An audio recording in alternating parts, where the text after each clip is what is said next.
నమస్కారం, welcome to 108 news Telugu. నా పేరు గౌరీ. ముందుగా బులెటిన్ లో హెడ్లైన్స్.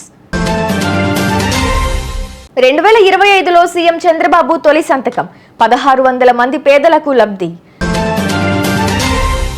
ఈ ఏడాది సంస్కరణల సంవత్సరం, రక్షణ శాఖ కీలక ప్రకటన. ఓటేయడానికి ఓటర్ ఐడి మాత్రమే సరిపోదు, ఢిల్లీ ఎన్నికల సంఘం. బిగ్ బ్రేకింగ్, రైతులకు గుడ్ న్యూస్ చెప్పిన కేంద్ర ప్రభుత్వం. ముఖ్యమంత్రి సహాయ నిధిలోని నిధుల విడుదలకు సీఎం చంద్రబాబు ఆమోదం తెలిపారు. ఈ మేరకు 24 కోట్ల రూపాయలు సీఎంఆర్ఎఫ్ నిధుల విడుదలకు ఆమోదం తెలుపుతూ 2025లో చంద్రబాబు తొలి సంతకం చేశారు. తద్వారా 1600 మంది పేదలకు లబ్ధి చేకూరనుంది.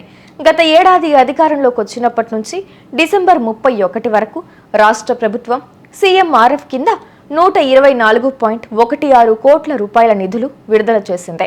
9123 మంది లబ్ధిదారులకు ప్రయోజనము కలిగించింది. భారత రక్షణ దళం మరింత విస్తరించనుంది. సమీకృత థియేటర్ కమాండ్లను ఏర్పాటు చేసే అవకాశాలున్నాయి.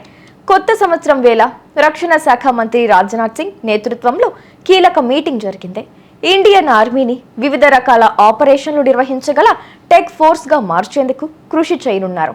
దేశంలో కృత్రిమ మేధ, అంతరిక్షం, cyber machine learning, hypersonic robotics రంగాలపై సంస్కరణలు చేయాలని ఈ సమావేశంలో రక్షణ శాఖ నిర్ణయం తీసుకుంది. అవసరాలకు తగ్గట్లు వీటిని సమకూర్చడం, అభివృద్ధి చేసేందుకు ఆయుధాల కొనుగోళ్లు విధానాన్ని సరళీకరించాలని నిర్ణయించింది. 2025ను సంస్కరణల సంవత్సరంగా ప్రకటించారు రక్షణ శాఖ మంత్రి రాజ్నాథ్ సింగ్. దేశ రక్షణ సన్నద్ధతలో ఈ చర్యలు ఊహించని ముందడుగు పునాదిగా మారుతాయని పేర్కొన్నారు. ఢిల్లీ అసెంబ్లీ ఎన్నికలు సమీపిస్తున్న వేళ ఆ రాష్ట్ర ప్రధాన ఎన్నికల అధికారి కీలక ప్రకటన చేశారు. ఓటర్గా నమోదయ్యుండి తుది జాబితాలో పేరు ఉండి ఓటర్ స్లిప్ అందినప్పుడే ఓటు వేయడానికి హక్కు ఉంటుంది. ఓటర్ స్లిప్తో పాటు ఐడిని పోలింగ్ సిబ్బందికి చూపించాలి. 11 రకాల ఐడి కార్డుల్లో ఏదైనా ఓటర్తో పాటు తీసుకెళ్లి ఓటేయొచ్చు అని చెప్పుకొచ్చారు. నూతన సంవత్సర వేళ దేశవ్యాప్తంగా రైతులకు కేంద్ర ప్రభుత్వం గుడ్ న్యూస్ చెప్పింది. పంట నష్టం చెల్లింపులను ఉద్దేశించిన పీఎం ఫసల్ బీమా యోజన నిధిని 69,515 కోట్ల రూపాయలకు పెంచింది. 50 కేజీల డిఏపి బస్తాను 1350 రూపాయలకే సరఫరా చేయనుంది.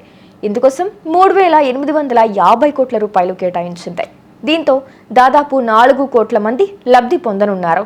23 రాష్ట్రాలు, 4 కేంద్ర పాలిత ప్రాంతాలను ఇందులో భాగస్వామ్యం చేయాలని కేంద్ర కేబినెట్ నిర్ణయించింది. చూసారుగా, ఇవి ఇవాల్టి బులెటిన్ అప్డేట్స్. మరో బులెటిన్తో మళ్ళీ మీ ముందుకు వస్తాను. అంతవరకు కీప్ వాచింగ్ 108 న్యూస్ తెలుగు.